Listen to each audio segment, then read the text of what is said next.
Welcome to Olga news. ముఖ్యంగా ఆంధ్రప్రదేశ్ రాష్ట్రంలో రాజకీయాల్లో ఏం జరుగుతుందో మనం చూస్తూనే ఉన్నాం. అయితే గతంలో మాజీ ముఖ్యమంత్రిగా ఉన్న వైఎస్ జగన్ రెడ్డి గారు ఎలాంటి విధానాన్ని అయితే అవలంబిస్తున్నారో, ప్రస్తుతం కూటమి సీఎం గా ఉన్న చంద్రబాబు నాయుడు గారు అయితే అదే విధానాన్ని అవలంబిస్తున్నారని చెప్పేసి రాజకీయ నాయకులు అయితే భావిస్తున్నారు. ముఖ్యంగా ఆ విధానం అంత మంచిది కాదు, రాబోయే రోజుల్లో కూటమి ప్రభుత్వానికి అది మంచి చేయదు అని చెప్పేసి అయితే నిపుణులు భావిస్తున్నారు. ఇంతకీ జగన్ గారు అవలంబించిన విధానం ఏంటి, మరి చంద్రబాబు గారు ఫాలో అవుతున్న విధానం ఏంటో అనేది ఈ వీడియోలో చాలా క్లుప్తంగా వివరిద్దాం. ముఖ్యంగా వైఎస్ జగన్ రెడ్డి గారు 2019 ఎన్నికలకు ముందు ఒక మేనిఫెస్టోని అయితే రిలీజ్ చేశారు. అందులో నవరత్నాలు అనేది చాలా కీలకంగా చూశారన్నమాట. ప్రజలు కూడా చాలా ఆశగా చూశారు నవరత్నాలను.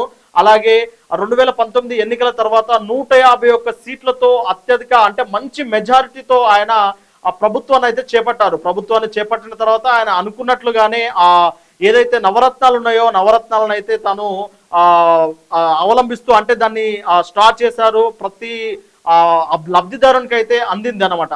ముఖ్యంగా దీనిలో భాగంగా ఆయన స్కూల్కు వెళ్లే విద్యార్థుల తల్లిదండ్రుల అకౌంట్లో నేరుగా 15,000 రూపాయలు వేశారు. అలాగే మత్స్యకారుల అకౌంట్లో 20,000 రూపాయలు వేశారు. అలాగే ఆటో కార్మికుల అకౌంట్లో డబ్బులు వేశారు. అలాగే రైతు భరోసా కింద రైతుల అకౌంట్లో డబ్బులు వేశారు. అంటే ప్రతి వాళ్లకు ఆయన డబ్బులేస్తూ ఆ సంక్షేమ పథకాలను అయితే చాలా దిగ్విజయంగా ముందుకు నడిపించారు. ఈ కారణంగానే ఆంధ్రప్రదేశ్ రైతులు కానీ, ప్రజానికం కానీ, ఇతర వ్యక్తులు అయితే చాలా సంతోషంగా ఉన్నారు. ఆ టైంలోనే కొంతమంది భూస్వాములు అయితే కొంత అంటే కూలీలు దొరకని పరిస్థితుల్లో కొంత ఇబ్బందికి అయితే గురయ్యారు.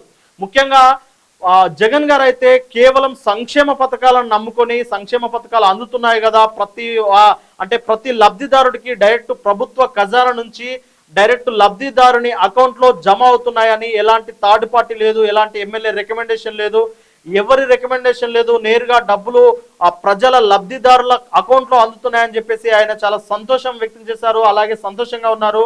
మొదటి సంవత్సరము ఆ పరిపాలన అందించిన తర్వాత కరోనా వచ్చింది. కరోనా కష్టకాలాన్ని తట్టుకొని మరొక 2 సంవత్సరాలు కూడా ఒక అద్భుతమైన పరిపాలన అయితే అందించారు. ఇక లాస్ట్ చివరి సంవత్సరమే ఆయనపై ఒక వ్యతిరేకత అయితే ఏర్పడింది. ముఖ్యంగా ఆయన ప్రజల వద్దకి ఎవరైతే ఎమ్మెల్యేలు కానీ ఎంపీలు కానీ ఉన్నారో వాళ్ళు ఎవరు ప్రజలను నేరుగా కలవకపోవడము, కేవలం ముఖ్యమంత్రి గారి ఆదేశాల మేరకే ప్రజలైతే అందుబాటులో ఉన్నారని చెప్పేసి ఎమ్మెల్యేలు కూడా వారిని కలవకపోవడము, ముఖ్యంగా ఎమ్మెల్యేలకు కూడా ఆయన కలవకపోవడం అనేది అయితే కొంత పరిణామం చోటు చేసుకుంది. దాన్నే మెయిన్ గా కూటమి ప్రభుత్వం అయితే దాన్ని క్యాచ్ చేసుకుందని చెప్పొచ్చు. అదే టైంలో పవన్ కళ్యాణ్ గారు వ్యతిరేకత అంటే ప్రభుత్వ వ్యతిరేక ఓటు చీలకూడదని చెప్పేసి కూటమిని కట్టడం, బీజేపీ, జనసేన, టీడీపీ ఆ 3 కూటమిగా ఒట్టి ఆ 3 కూటమిగా కూడగట్టుకుని జగన్ గారి సంక్షేమ పథకాలని నమ్ముకున్న జగన్ గారిని అయితే దెబ్బకొట్టారని చెప్పవచ్చు. ముఖ్యంగా ఆయన సంక్షేమ పథకాలను మాత్రమే నమ్ముకొని రాష్ట్ర అభివృద్ధిని అయితే కొంతవరకు వెనక్కి నెట్టారని చెప్పవచ్చు. ఆ టైంలోనే మనం చాలా వరకు చూసాము. ఈయన ఎక్కడ అంటే మాజీ ముఖ్యమంత్రిగా ఉన్న జగన్ గారు ఎక్కడ పర్యటించినా పరదాలు కట్టుకొని ఆయన పర్యటించారని, ఎందుకంటే ఆ చుట్టుపక్కల ఎక్కడ అభివృద్ధి జరగలేదని, అభివృద్ధిని చూడకుండా ఆయన పరదాలు కట్టుకొని ప్రయాణించారని చెప్పేసి పెద్ద ఎత్తున అటు పవన్ కళ్యాణ్ గారు కానీ, ఇటు లోకేష్ గారు కానీ, ఇటు చంద్రబాబు నాయుడు గారు అని ఆయనను విమర్శించిన సందర్భాలు అయితే చూసాము.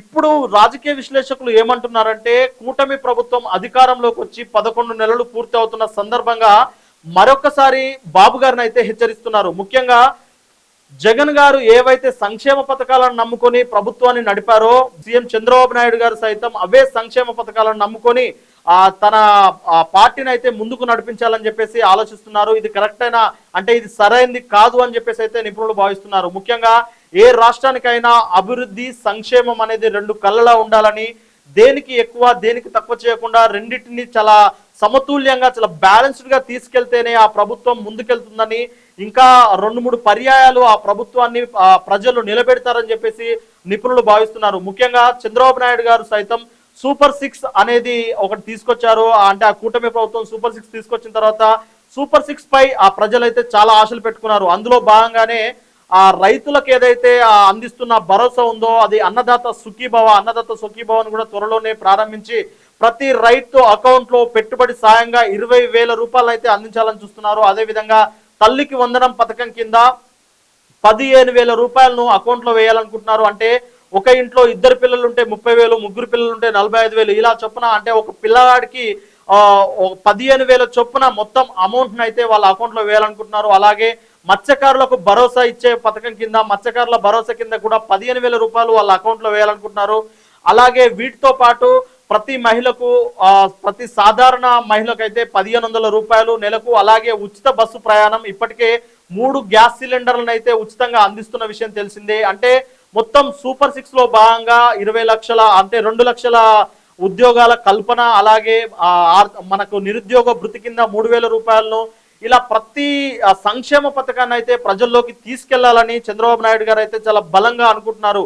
ఈ క్రమంలోనే అభివృద్ధిని మరి వెనక్కి నెడుతున్నారా అంటే అభివృద్ధి అయితే కొంచెము వెనక్కి వెళ్తుందని చెప్పేసి నిపుణులు భావిస్తున్నారు. ముఖ్యంగా అమరావతి రాజధాని, ఏపీ రాజధాని అమరావతి పునరుద్ధరణ పనులు అయితే మొదలు పెట్టారు. అది వేగవంతంగా జరుగుతుంది. అంటే రాబోయే 3 సంవత్సరాల్లోనే అమరావతి పూర్తి అవుతుందని చెప్పేసి అయితే కూటమి ప్రభుత్వం చాలా నమ్మకంతో ఉంది. మరి ఇది ఎంతవరకు సాధ్యమవుతుంది అనేది అయితే అంటే రాబోయే రోజుల్లో చూడాలి. అలాగే పోలవరం ప్రాజెక్టు పనులు కూడా చేయాలని చెప్పేసి కేంద్రాన్ని ఒత్తిడి తెచ్చే పరిస్థితి అయితే కూటమి ప్రభుత్వం కనిపిస్తుంది. ఇక దాని తర్వాత ముఖ్యంగా ఇన్ఫ్రాస్ట్రక్చర్, ఆంధ్రప్రదేశ్ ఇన్ఫ్రాస్ట్రక్చర్ మీద అయితే వాళ్ళు దృష్టి పెట్టాల్సిన అవసరం ఉంది. రోడ్లు, అలాగే కరెంటు, దాని తర్వాత వంతెనలు, నీటి సదుపాయాలు, ముఖ్యంగా వీటిపైన కూటమి ప్రభుత్వం దృష్టి సారించి వాటిని అభివృద్ధి పనులను కూడా ముందుకు తీసుకెళ్తూ, అలాగే సంక్షేమాన్ని కూడా ఆ రెండును బ్యాలెన్స్ గా తీసుకెళ్తేనే ఆ ప్రభుత్వము కానీ కూటమి ప్రభుత్వం కానీ నిలబడుతుందని, లేదు అంటే 151 సీట్లు సాధించిన వైఎస్ జగన్ గారు 2024 ఎన్నికల్లో 11 సీట్లకు మాత్రమే పరిమితమైన విషయాన్ని కూటమి ప్రభుత్వం మర్చిపోవద్దు అని చెప్పేసి అయితే నిపుణులు హెచ్చరిస్తున్నారు. మరి దీన్ని పరిగణలోకి తీసుకొని చంద్రబాబు నాయుడు గారు సంక్షేమ పథకాలతో పాటు అభివృద్ధిపై కూడా దృష్టి సారిస్తారని నిపుణులు భావిస్తున్నారు.